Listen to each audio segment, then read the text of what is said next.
Hi everyone, Tracy DW here. From the 19th to the 23rd of January, world leaders attended the World Economic Forum in Davos, Switzerland, to present a range of global perspectives which were widely covered across international media. There was honesty about the world as it is, and an urge for leaders to stop pretending that the old order still protects them, and instead to embrace the reality of power politics. Thinkers like Thucydides and Václav Havel were referenced to illustrate the need to confront living within a lie and focus on actual power dynamics. There was a stand for the rule of law over coercion, and that middle powers must cooperate or be sidelined and act together rather than compete for favour with great powers. There was a clear understanding not to yield to coercive tactics that undermine sovereignty or democratic norms.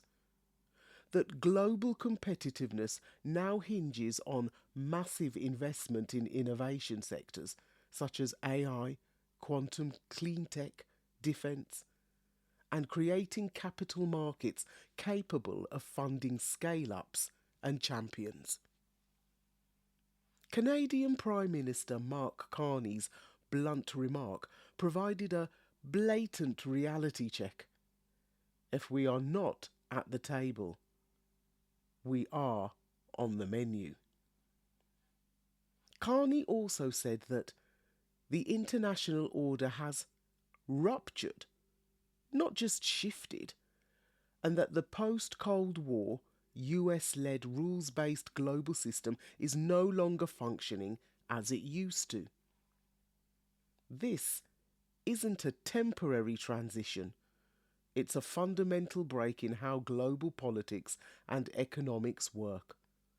Instead of cooperation under shared rules, great power rivalry is now the defining feature, with major powers increasingly pursuing self-interest without constraints, where strong states now use economic integration as a weapon, such as tariffs as leverage and supply chains as vulnerabilities. But the world is shifting toward instability and lawlessness, with international law and multilateral norms being trampled and replaced by power politics and unilateralism. A shift towards a world without rules, as President Macron asserted, where the rule of the strongest too often prevails over agreed norms and cooperation. Rising autocracy and conflict is increasing and becoming normalised, with record levels of wars and hybrid threats spanning cyberspace, trade and strategic domains, all reflecting deeper geopolitical fragmentation. It was argued that effective multilateralism remains vital, not just idealistic, because it protects shared interest and counters the growing tendency toward unilateral coercion by powerful states. That nations must develop resilience and strategic autonomy rather than dependency in energy, food, critical minerals, finance and supply chains, because relying on external rules no longer guarantees security. And rather than clinging to the old multilateral institutions, there was an advocacy for variable geometry in building a new kind of cooperation through coalitions of the willing, countries that join based on shared values and interests to tackle specific issues. A core perspective was that Europe in particular must strengthen its strategic autonomy rather than be overly reliant on external powers. This includes defending industry against unfair competition and maintaining a level playing field, boosting competitiveness and investment in innovation, simplifying regulatory frameworks so European companies can compete globally. Europe must defend its markets and industries when others do not respect fair rules, distinguishing pragmatic protection from simplistic free trade openness. Macron encouraged use of instruments like the EU's anti-coercion mechanism if necessary to resist economic pressure, including from allies' tariff threats.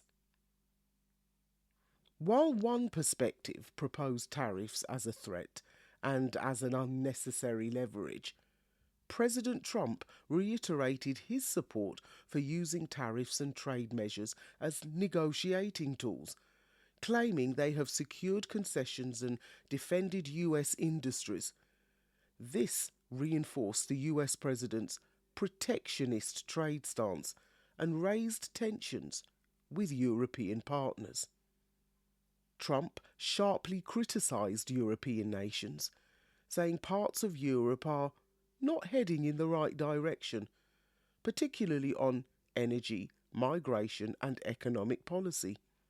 He argued Europe's green energy push. He argued that Europe's green energy push was economically harmful and urged allies to shoulder more responsibility rather than relying on the US. While President Macron called for Europe to defend its interests, strengthen multilateral cooperation, and build strategic autonomy, another leader projected their perspective as a sharp critique of European inaction. Using the metaphor of Groundhog Day, repeating the same warnings year after year with little change, President Zelensky criticised Europe's slow and fragmented response to Russia's ongoing full-scale war against Ukraine, claiming nothing fundamental has improved despite repeated calls for stronger collective action. He called for Europe to develop true defence capacity and strategic autonomy, not just rely on NATO or the US, and that current gestures, like sending a small troop contingent to Greenland, sends the wrong messages about European resolve. At the time of this podcast, security guarantees between Ukraine and the United States have been agreed in principle, with documents nearly ready for signing in both Washington and Kyiv. But he stressed that there could be no effective security framework without US involvement. He revealed that trilateral talks involving Ukraine, Russia and the US were scheduled in the UAE shortly after his Davos address, a step toward negotiating an end to the war and resolving key issues such as territorial disputes. But here was a call for faster and firmer European action on sanctions. President Zelensky complained about delays in establishing mechanisms, such as a tribunal for war crimes related to Russia's invasion, asking whether time or political will was the real obstacle to decisive measures. Also, global business leaders were encouraged to invest in Ukraine's future, arguing that private capital will be crucial for rebuilding the country once the war ends. Zelensky warned that Europe's fragmentation undermines its global influence, describing it as a beautiful but fragmented kaleidoscope of small and middle powers, and instead that a stronger, united Europe is essential for defending freedom and stability worldwide. Throughout the life of this podcast series, I have asked the question whether history is a matter of fact or perspective. Each episode has been a learning journey where I have continued to ask this question, inviting you, my co-listeners and co-learners, to join me along the way. I have come to realise that history is a delicate balance between the two, but perspective through the art of rhetoric is a powerful tool that can shape events. Over the course of history, rhetoric has presented many perspectives just like those presented in Davos, Switzerland.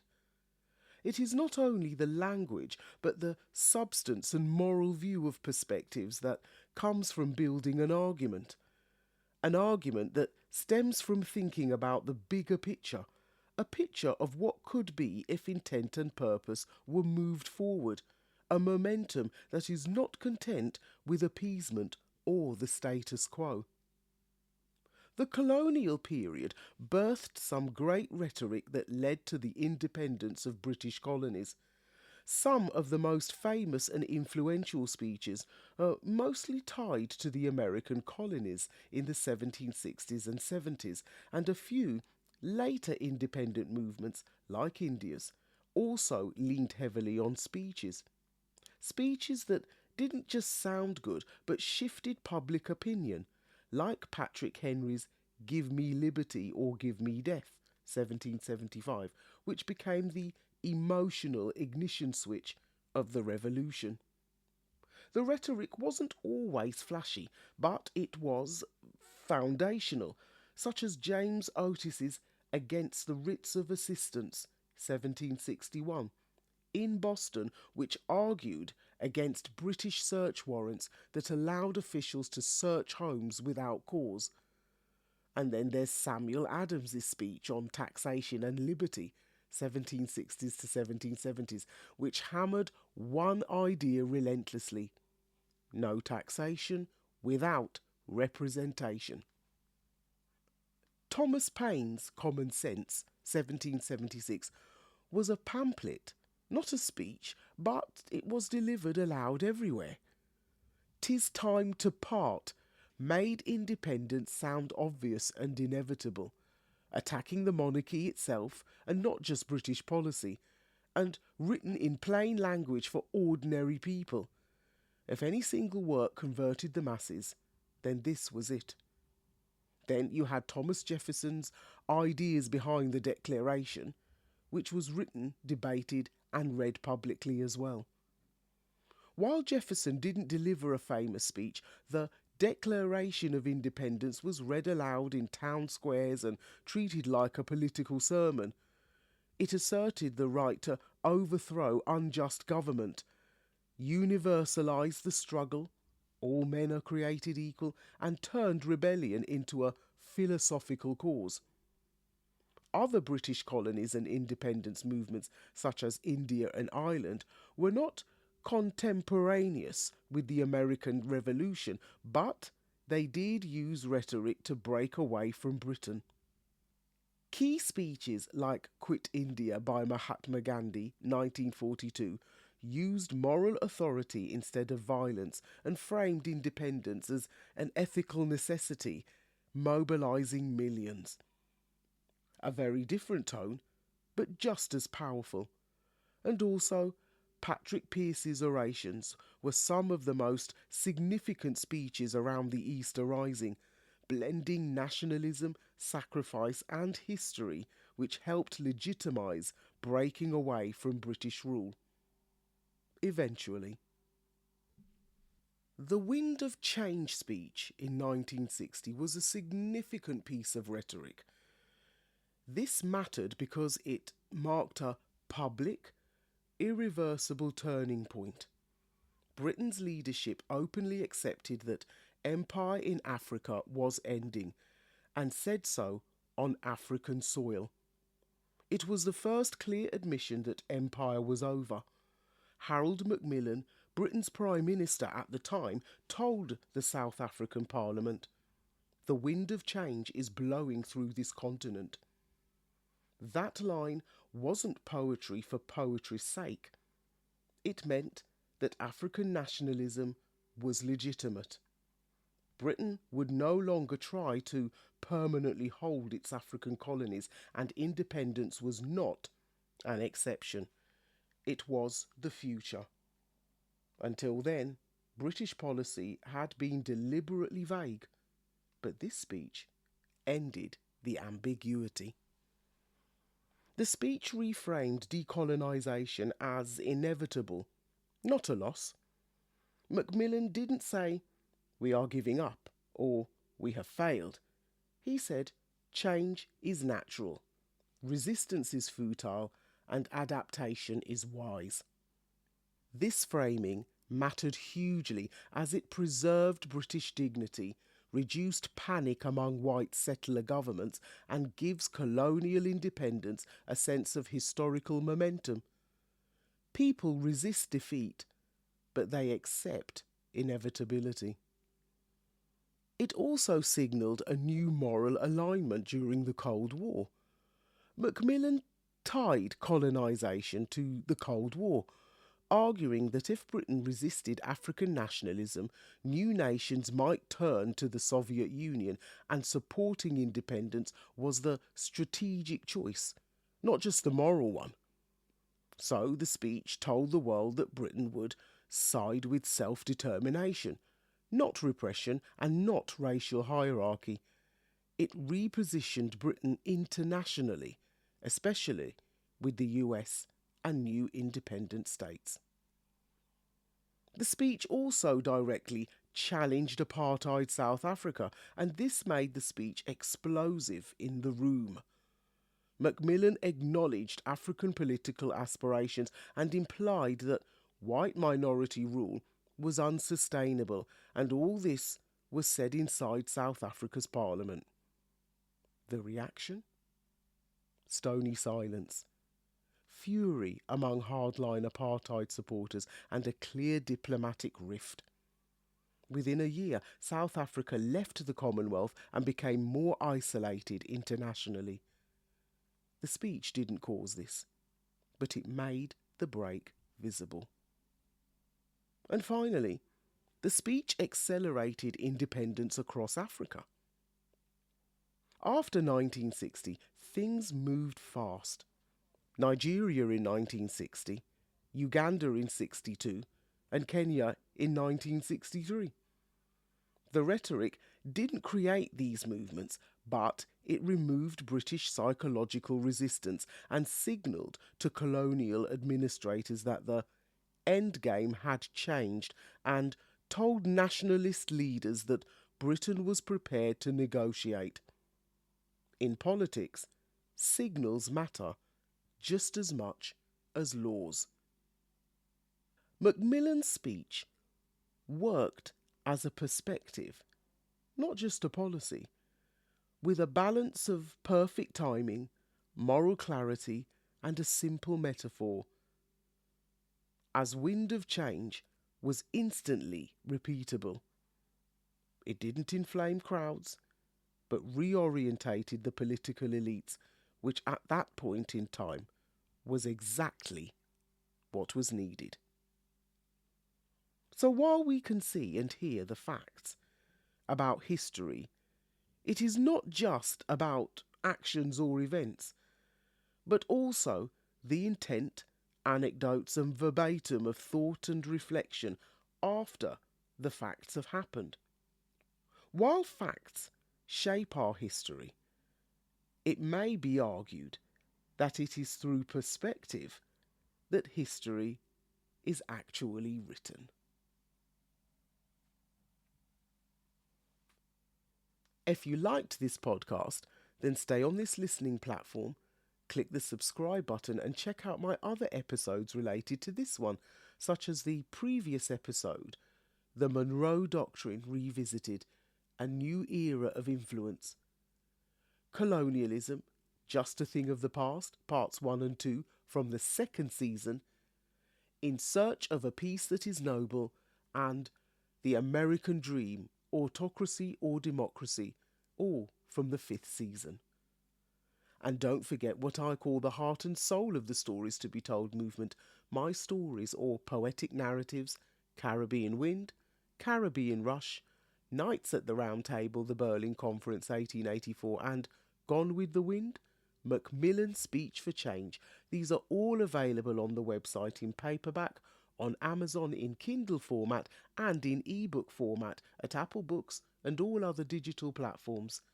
And also the publication of the latest 4 titles. Now, if you want to find out more, just visit storiestobetold.com and check out the learning platforms for The Journey's End, Giving Back Hong Kong, Bite from the Big Apple, A Story for New York, Hope for Zimbabwe, Arise the Phoenix, and A Story for South Africa.